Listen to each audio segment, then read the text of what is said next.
क्या आपने कभी देखा है जब सच्चाई किसी के सिर पर पहाड़ बनकर गिरती है?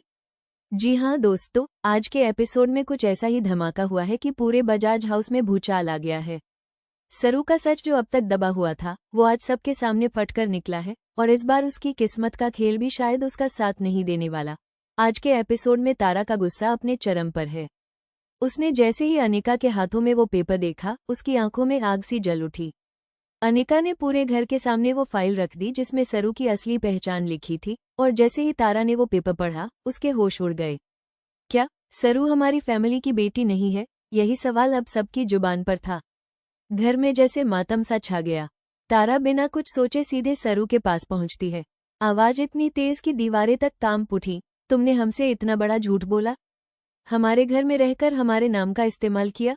सरू की आंखों से आंसू बह रहे थे, लेकिन अब तारा किसी की बात सुनने को तैयार नहीं थी। उसने वही सबके सामने सरू का मंगलसूत्र पकड़ लिया और उसे तोड़ने की कोशिश की।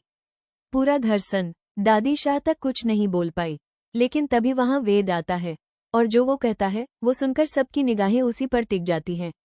मुझे सब पता था, वेद बोलता है, मैंने ही सरू को घर में रखा था, क्योंकि मैं उसे खोना नहीं चाहता था। अब ये बात सुनते ही पूरा परिवार जैसे आग बबूला हो जाता है। तारा तो और भी भड़क उठती है, मतलब तुम भी इस झूठ में शामिल थे? अब यहाँ से कहानी लेती है नया मोड़। सरू कुछ कहना चाहती है, लेकिन उसकी आवाज किसी को सुनाई ही नहीं दे रही। सब चिल्ला रहे हैं, सवाल पूछ रहे हैं, और वो बस चुप खड़ी है। तभी तारा धक्का मारकर कहती है, इस घर में तुम्हारे लिए अब कोई जगह नहीं है, निकल जाओ। और सरू वहीं ठिठक जाती है। उसकी आंखों में वही सवाल, कहाँ जाऊं? अनिका की आंखों में चालाकी साफ झलक रही थी। उसे पता था कि यही वक्त है सब कुछ तोड़ने का। उसने मुस्कुराते हुए कहा, अब सच्चाई बाहर आ गई है ना, तो झूठ का खेल खत्म। लेकिन क्या सच में झूठ खत्म हुआ है, या अब कोई और बड़ा सच सामने आने वाला है? उधर वेद पूरी तरह टूट चुका है। वो सरू की ओर देखता है और कहता है, अगर तुम उस घर की बेटी नहीं भी होती तो भी मैं तुमसे प्यार करता। फिर तुमने मुझे ये बात क्यों नहीं बताई? सरू की आंखों से आंसू टपकते हैं। वो कहती है, मैंने बताया था, आपने ही नहीं सुना। और ये सुनकर वेद का दिल जैसे चाकू से कट जाता है।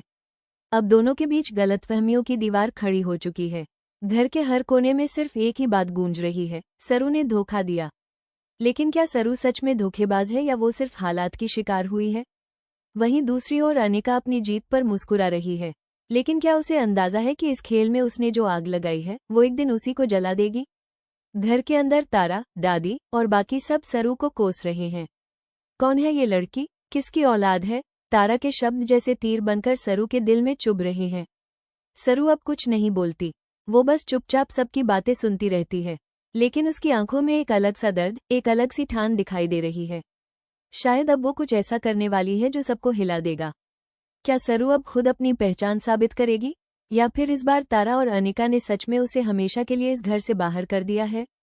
क्या अगले एपिसोड में सरू अपने प्यार और अपनी सच्चाई को साबित कर पाएगी, या ये कहानी अब लेगी एक नया और ज्यादा खतरनाक मोड़?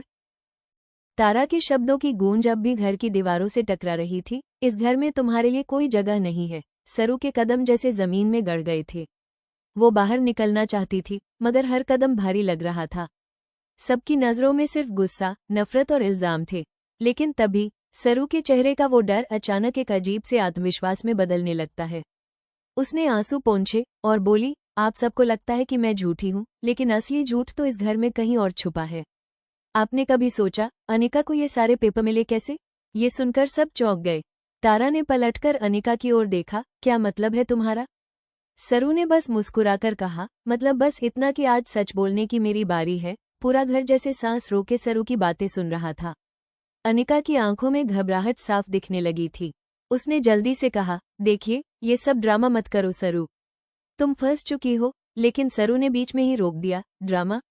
ड्रामा तो तुमने शुरू किया था अनिका, याद है ना? तुम ही वो थी जिसने दादी के कमरे में जाकर वो पुराने पेपर निकाले थे और फिर उन्हें अपने हिसाब से एडिट करवाया था।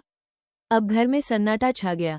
तारा कुछ बोलना चाहती थी, मगर सरू की आवाज में अब वो ताकत थी जो सबको रोक रही थी।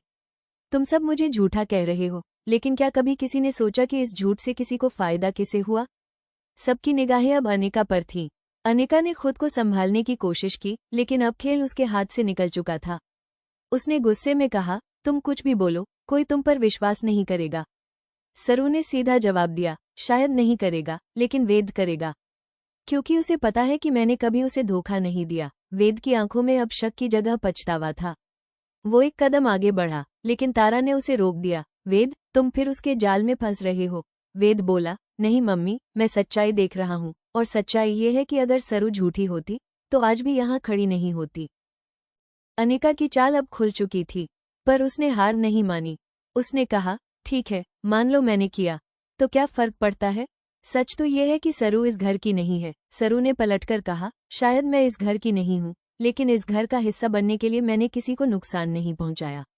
झूठ अगर मेरा है तो सच भी मेरा होगा। और फिर सरू ने सबको चौंका दिया। उसने वो असली फाइल सबके सामने रख दी जो दादी शाह ने छिपाई थी।